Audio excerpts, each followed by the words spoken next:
हाँ दोस्तों, good evening.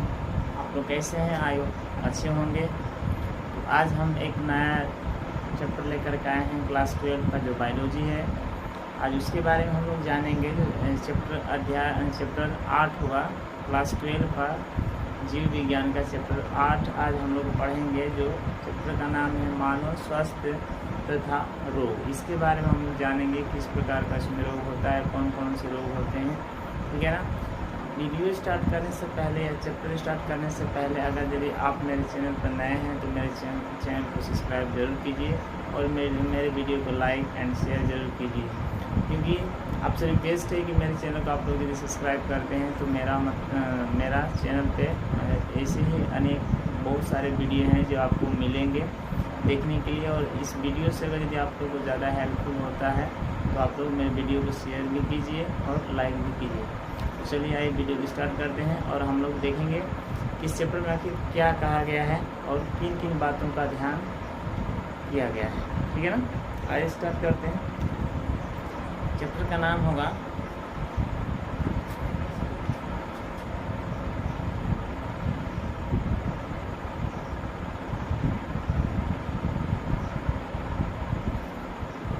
अध्याय 8, ठीक है ना। अध्याय 8 होगा कक्षा 12 का जीव विज्ञान।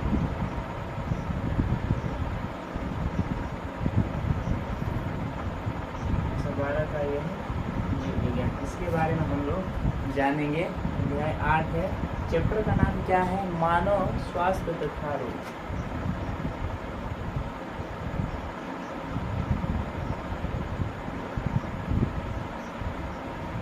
मानव स्वास्थ्य तथा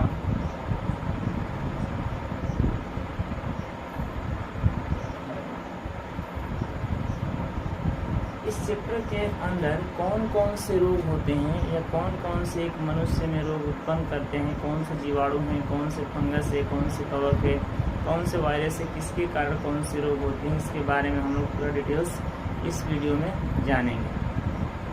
आज इस वीडियो में हम लोग जो जानने वाले हैं वो आज पहला इंट्रोडक्शन होगा इस वीडियो में, और इंट्रोडक्शन के बाद से आगे वाले जो वीडियो होगा उसमें हम लोग स्टेप बाय स्टेप और पॉइंट वाइज हम लोग डिस्कस करेंगे। तो चलिए इसके सबसे पहले हम लोग परिचय देखते हैं, ठीक है। परिचय देखने से पहले सबसे पहले हम लोग ये जान लेते हैं कि यह जो मानव स्वास्थ्य तथा रोग है इसका हम लोग अर्थ समझते हैं। मानव मीन्स मनुष्य, आप लोग जानते हैं, ठीक है ना। स्वास्थ्य मीन्स अगर एक मनुष्य है तो किस प्रकार का स्वस्थ रह सकता है, अपना जीवन अच्छा से बिता सकता है, अपना जीवन को सुरक्षित में रख सकता है, ठीक है ना। उन इससे रोगों से जो उनके पास जो रोग होते हैं उन रोगों से किस प्रकार वह सुरक्षित रह सके या उनका क्या उपचार हो सकता है, इसके बारे में हम लोग जानते हैं। तो सबसे पहले हम परिचय देखते हैं।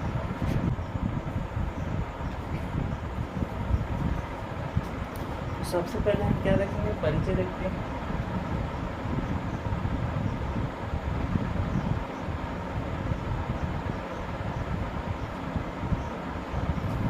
इस चैप्टर में स्वस्थ होना सिर्फ यही नहीं साबित करता है कि अगर कोई व्यक्ति वह सुरक्षित रहे, वह किसी बीमारी का ग्रस्त ना हो, वह किसी बीमारी से पीड़ित ना हो, वह व्यक्ति स्वस्थ है, तो वैसे व्यक्ति को इसमें स्वस्थ नहीं माना गया है, ठीक है ना। वैसे व्यक्ति को स्वस्थ पूर्ण रूप से नहीं माना गया है। हमारे भारत में विश्व स्वास्थ्य संगठन, जो जिसको नाम से WHO के नाम से जाना जाता है, ठीक है ना।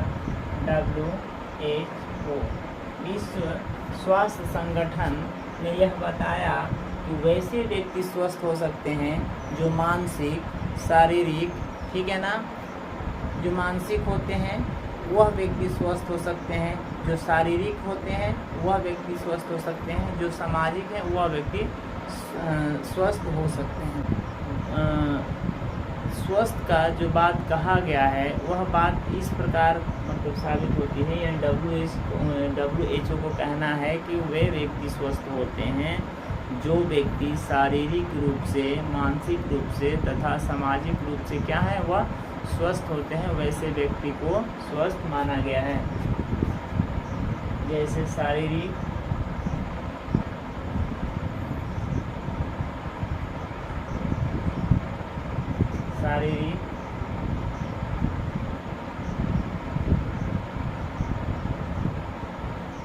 मानसिक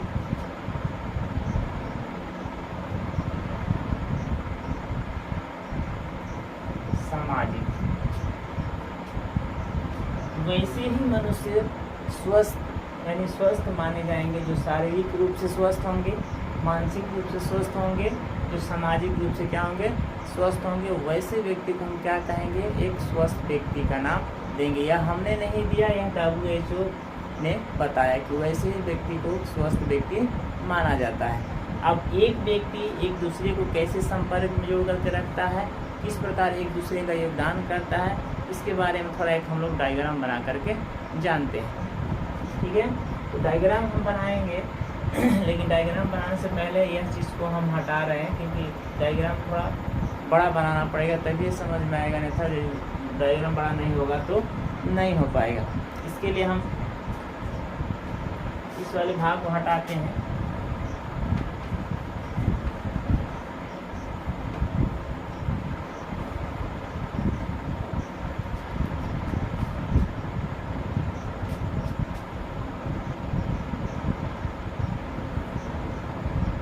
डायग्राम बना लेते हैं।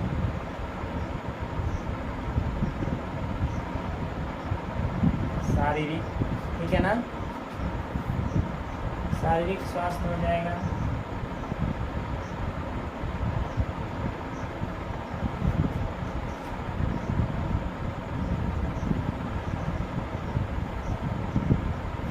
उसके बाद यह हो जाएगा मानसिक स्वास्थ्य,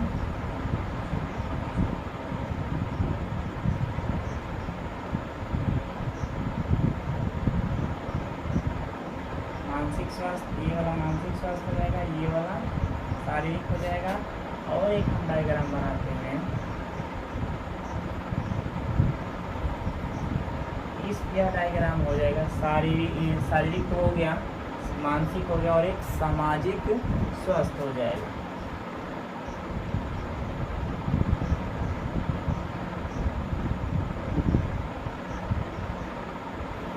सामाजिक स्वास्थ्य, ठीक है ना।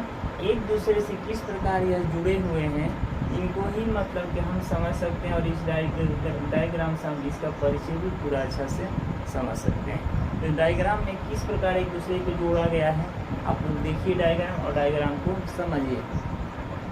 जीवन शक्ति है इसमें क्या है, शारीरिक में क्या है, जीवन शक्ति है,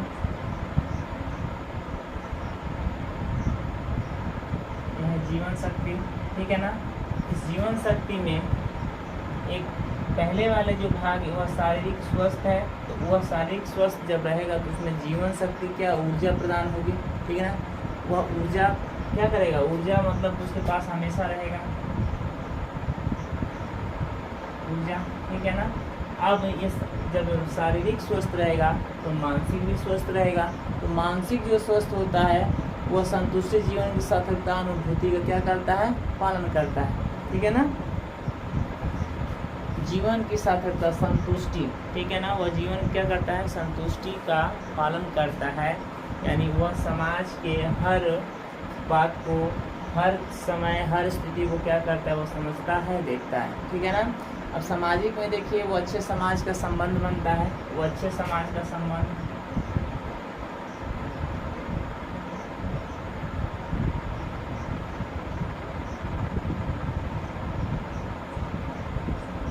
अच्छे समाज का संबंध, ठीक है ना। अगर शारीरिक स्वस्थ रहेगा तो समाज में भी उसका एक अच्छा प्रभाव पड़ेगा, एक अच्छा व्यक्ति के नाम से जाना जाएगा, ठीक है ना।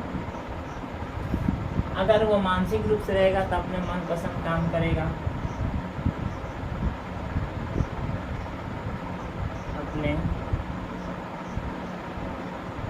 अपने मनपसंद कार्य करना, ठीक है ना।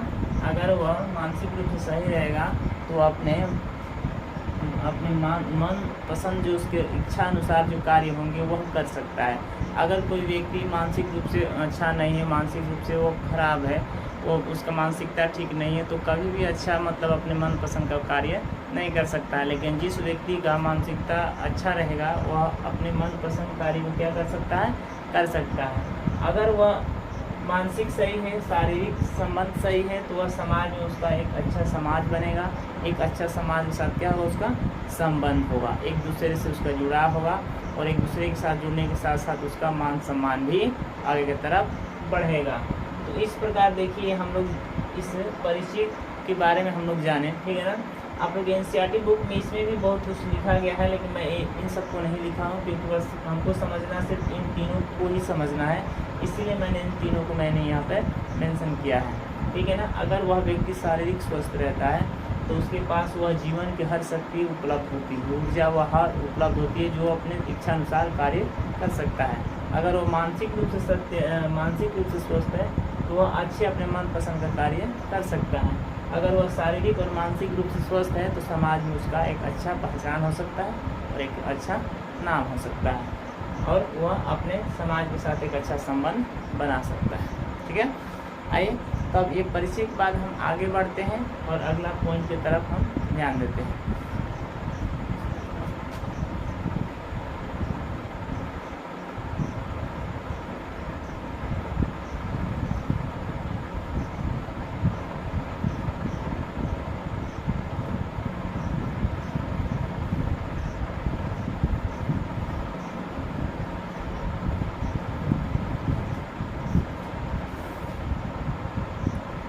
नेक्स्ट जो हमारा पॉइंट आएगा, नेक्स्ट पॉइंट है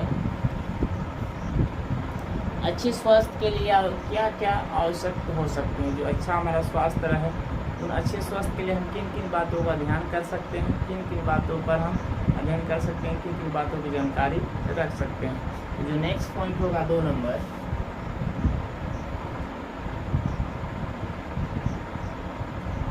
अच्छे स्वास्थ्य के लिए आवश्यक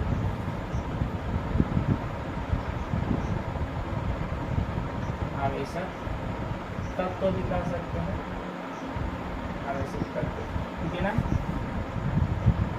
हम अच्छे रहें, हमें एक गुड पर्सनैलिटी मिले, हमें गुड मतलब एक अच्छा स्वास्थ्य मिले, एक अच्छा हमें समाज में पहचान हो। इन सब के लिए क्या क्या हमें चाहिए कि हम हमेशा क्या रहें, बीमारियों से सुरक्षित रहें। तो इनके कुछ तत्व हैं जो इन तत्वों के बारे में हम लोग जानेंगे, ठीक है ना। सबसे पहला तत्व है संतुलित आहार लेना, ठीक है ना। सबसे पहला जो तत्व है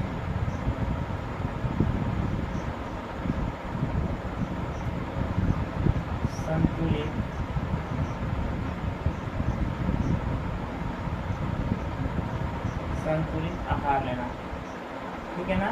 सबसे पहला अगर हम सुरक्षित रहना चाहते हैं तो सबसे पहला क्या करना पड़ेगा, हमें संतुलित जो आहार होता है जिसमें प्रोटीन, कार्बोहाइड्रेट्स, विटामिन से सब भरा हुआ रहता है, वैसे पदार्थ क्या करना चाहिए, हमें सेवन करना चाहिए। दूसरा होता है नियमित व्यायाम करना चाहिए।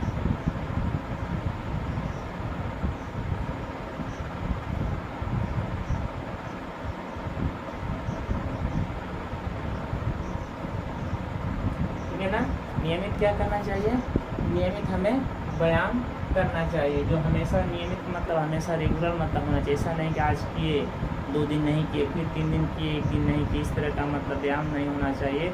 इस तरह करने से हमें किसी भी प्रकार का प्रॉफिट नहीं मिल सकता है। हमें रोज़ मतलब कंटिन्यू प्रत्येक दिन ये चीज़ को बार बार मतलब कि करना होता है, तब जा कर के हमें इसका प्रॉफिट या नुकसान हमको देखने को मिलता है। नेक्स्ट पॉइंट जो आएगा वह होता है स्वास्थ्य पर्यावरण होना चाहिए, ठीक है ना। स्वास्थ्य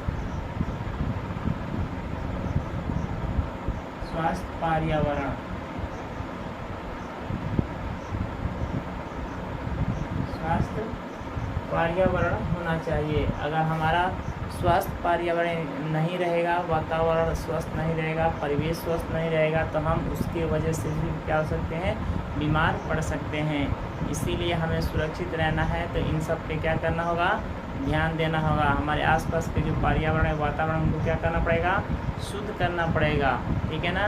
जैसे वो अशुद्ध हो जाएंगे हम फिर क्या होगा, बीमार पड़ सकते हैं। नेक्स्ट पॉइंट होगा समय समय पर क्या करना, टीकाकरण करना।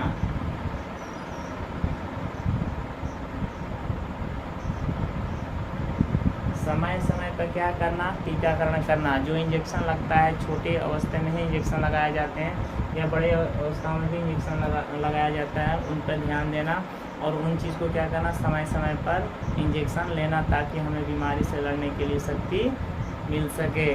नेक्स्ट पॉइंट होगा अच्छी आदतें रखना।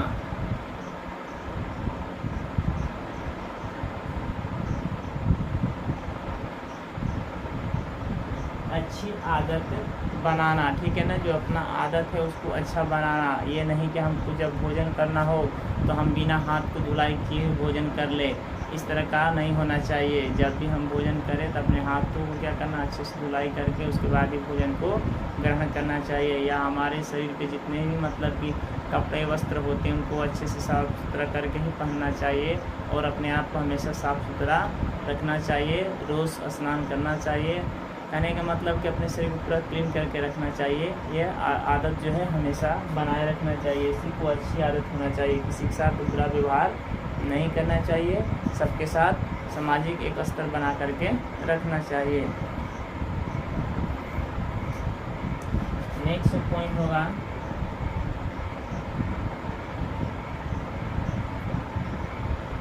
अच्छी निद्रा लेना।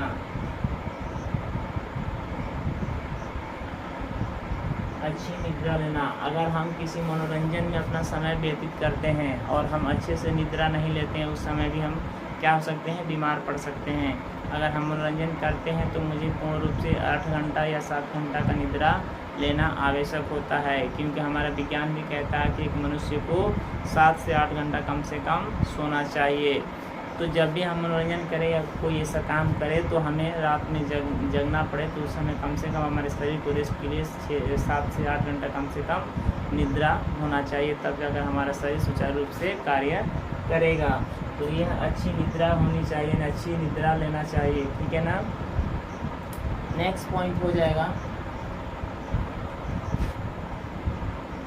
योगा करना।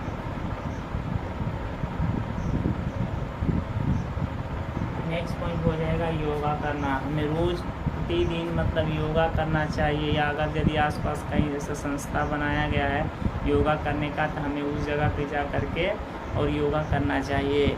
ऐसा नहीं कि योगा हम आज किए कल छोड़ देंगे, इस तरह करने से कोई प्रॉफिट नहीं होगा। हमें रोज़ वो योगा उस टाइमली करना पड़ेगा। जो टाइम उसका हम रखेंगे उस टाइम तो क्या करना होगा, हमें योगा करना होगा। तो ये था अच्छे स्वास्थ्य के लिए जो आवश्यक तत्व होते हैं, क्या क्या आवश्यक तत्व होते हैं या क्या क्या आवश्यक बातें होती हैं, इन सब पे ध्यान देना चाहिए और इन सब के बारे में हम लोग विस्तार से जाने, ठीक है ना। जो अच्छे स्वास्थ्य होते हैं इनके बारे में क्या क्या बात को रखना चाहिए, ये सारी बातें की और सी भी बातें हैं जो आपके एनसीईआरटी बुक में दिया गया है, लेकिन मैं इसमें से जो अच्छा है, जो मतलब कि शॉर्ट है, उसी को मैं यहाँ पे रखा हूँ। आप चाहे तो अपनी किताब से और भी इसमें पॉइंट्स मेंशन कर सकते हैं। तो अब चलते हैं, ये तो कंप्लीट हो गया। अब चलते हैं इसके अगले पॉइंट की तरफ और देखते हैं अगले पॉइंट क्या है।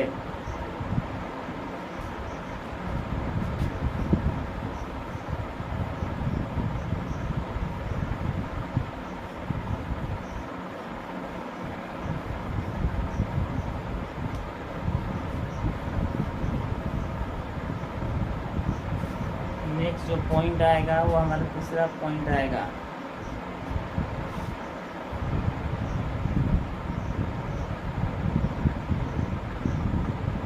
स्वास्थ्य को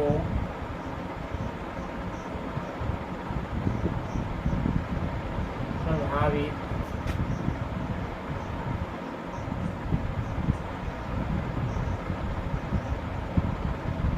करने वाला रोग। अगर हमारा स्वास्थ्य अगर यदि सुरक्षित है तो कभी ना कभी कुछ ना कुछ कहीं हम गलती कर सकते हैं या वैसे पर्यावरण में जा सकते हैं या वैसे हम आदत बना सकते हैं जिससे हमारे अंदर क्या होगा, उस स्वास्थ्य को रोग उत्पन्न करने वाले कुछ न कुछ जीवाणु अंदर प्रवेश कर जाते हैं, जिसके कारण क्या क्या कार्य करते हैं, क्या अपना प्रभाव दिखाते हैं, उसके बारे में इस वीडियो में हम लोग जानेंगे। इस पॉइंट्स में पहला पॉइंट जो आ जाएगा वह प्रभावित करने वाले मुख्यतः कई प्रकार से हो सकते हैं। ठीक है ना। पहला पॉइंट आएगा पर्यावरण प्रदूषण। अगर यदि हमारा पर्यावरण प्रदूषित रहेगा तो वह हमारे स्वास्थ्य को क्या कर सकता है, प्रभावित कर सकता है। पर्यावरण प्रदूषित, पर्यावरण क्या है, प्रदूषित। अगर पर्यावरण यानी वातावरण जो दूषित हो जाएगा तो उसके कारण हम क्या हो सकते हैं, बीमार पड़ सकते हैं। जिस प्रकार लॉकडाउन में क्या हुआ था, जो वायरस फैला था कोरोना के नाम से जो हम जानते हैं, वह शहरों में बहुत ज़्यादा वातावरण वहाँ क्या दूषित था, इसीलिए वहाँ के लोग काफ़ी क्या थे, बीमार पड़ते थे और वहाँ से भाग करके गाँव में आना चाहते थे। नेक्स्ट पॉइंट होगा रोगाणु।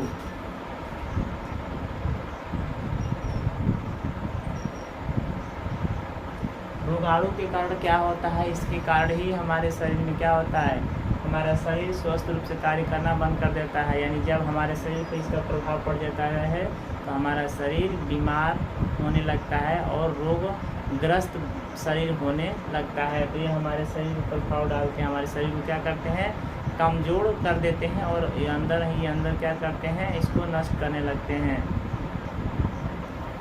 नेक्स्ट होता है आनुवंशिकता।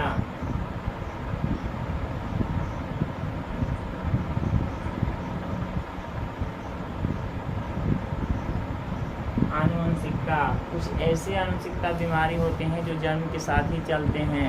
वह जन्म जैसे ही लेते हैं उसी समय से वह बीमारी हमारे साथ आ जाती है, उसे आनुवंशिकता कहा जाता है। क्योंकि आनुवंशिकता के कारण ही वो बीमारी हमारे साथ वह पैदा होती है। जब तक वह इंसान रहता है तब तक वह बीमारी उसके साथ बनी रहती है। तो यह आनुवंशिकता के कारण भी कुछ ऐसी बीमारी होती हैं जो हमेशा के लिए बनी रहती हैं। नेक्स्ट पॉइंट, त्रुटि शैली।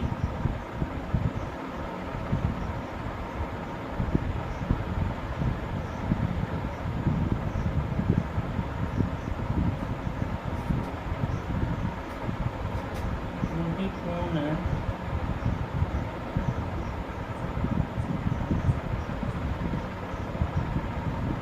जीवन शैली, त्रुटिपूर्ण जीवन शैली, ठीक है ना।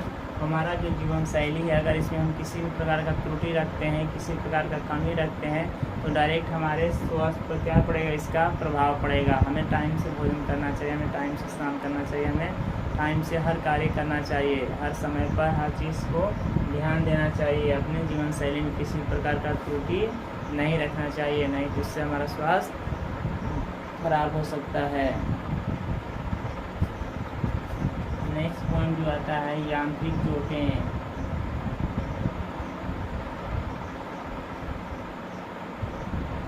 यांत्रिक चोट, अगर यदि कहीं किसी जगह पे यांत्रिक चोट लगा है, ऊपर से दिखाई नहीं देता है और अंदर से चोट लग चुका है तो उस समय हमें क्या करना चाहिए, उसका इलाज अच्छा से करना चाहिए। नहीं तो वो आंतरिक चोट है जो पहले तो अच्छा हो जाएगा, फिर बाद में फिर वह ऊपर यानी निकल सकता है, तो उस समय हमें ज़्यादा दिक्कत होगा यानी ज़्यादा परेशानी होगा। तो ऐसे में हमें क्या करना चाहिए, हमें ध्यान देना चाहिए और अपने जीवन शैली में यांत्रिक चोट को क्या करना चाहिए, तुरंत इलाज करना चाहिए और इससे बचना चाहिए।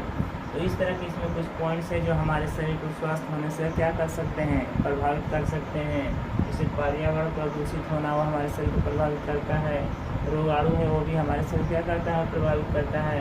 आनुवंशिकता के कारण कुछ ऐसे रोग होते हैं जो जन्म के साथ ही मतलब कि आते हैं। और त्रुटिपूर्ण जीवन शैली में किसी प्रकार का कोई त्रुटि या कमी नहीं करना चाहिए जिससे हमारे शरीर का स्वास्थ्य खराब हो जाए। यांत्रिक चोट से हमें बचना चाहिए। आई होप कि यहाँ तक यह पॉइंट क्लियर हो गया होगा।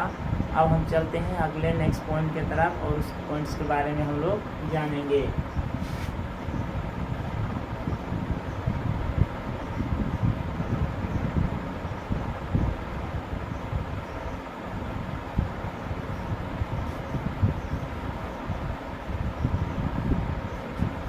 नेक्स्ट पॉइंट होगा 4th नंबर।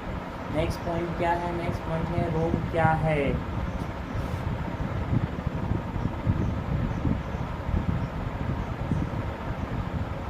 याद रखिएगा, यह प्रश्न बार कभी कभी पूछ देता है कि रोग क्या है।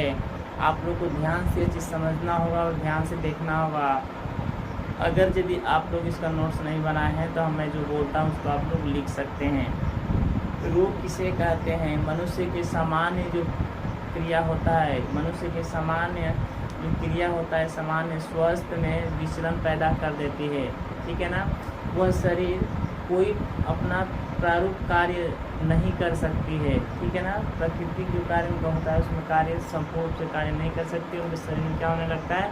परिवर्तन होने लगता है। जब परिवर्तन होने लगता है तो जो शरीर कार्य सही रूप से नहीं करती है उसे क्या कहा जाता है? रोग कहा जाता है। अगर दूसरे शब्दों में हम कहें तो शारीरिक के सामान्य कार्यों में बाधा उत्पन्न करने वाले को ही क्या कहा जाता है? रोग कहा जाता है, ठीक है ना। अगर इसका डिफिनेशन लिखना होगा तो हम कैसे लिखते हैं? इसका डिफिनेशन देख लीजिए।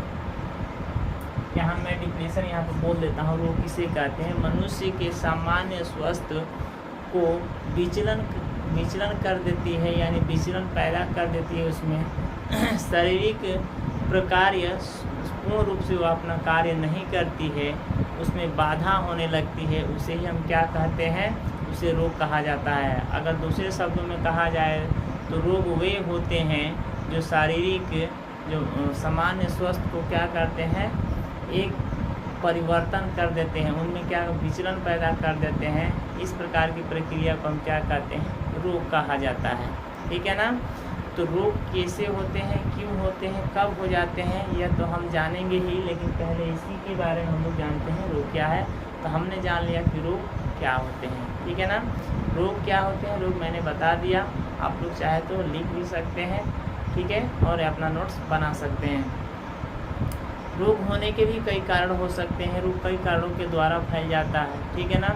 अब इसमें कौन कौन से रोग होते हैं, किस प्रकार के रोग होते हैं, या हम लोग अगले वीडियो में देखेंगे। बस आज की वीडियो में इतना ही जानेंगे, बस इतना ही तक कि रोग क्या है। तो रोग क्या है हमने बताया कि मनुष्य के सामान्य स्वास्थ्य में विचलन पैदा कर देती है और वह शरीर प्रकार्य रूप से अपना पूर्ण रूप से कार्य नहीं कर सकती, इसमें परिवर्तन होने लगता है और उसमें बाधा होने लगता है, तो उसे हम क्या कहते हैं? रोग कहा जाता है। अगर दूसरे शब्दों में कहा जाए तो सामान्य स्वास्थ्य अगर यानी सामान्य स्वास्थ्य प्रारूप कार्य से वह कार्य नहीं करती है, उसमें बाधा होने लगती है, तो उसे हम क्या कहते हैं? रोग कहते हैं। अब रोग के कितने प्रकार होते हैं, किस प्रकार के होते हैं, कौन कौन से होते हैं या कौन कौन से रोग उत्पन्न करते हैं, इसके बारे में हम लोग नेक्स्ट वीडियो में जानेंगे। तो आई होप कि यह वीडियो मेरा आप लोग को अच्छा लगा होगा। अगर ये वीडियो अच्छा लगता है या कहीं थोड़ा सा त्रुटि हो तो आप लोग ज़रूर बताइएगा, मैं उसको सुधारने की कोशिश करूँगा। और आप लोग का एक लाइक मेरा जीवन संवार सकता है। मेरा चैनल को सब्सक्राइब कीजिए और मेरे वीडियो को लाइक भी कीजिए और शेयर भी कीजिए। और प्लीज़ आपसे रिक्वेस्ट है कि मेरे वीडियो को पूरा ज़रूर देखिए। Thank you.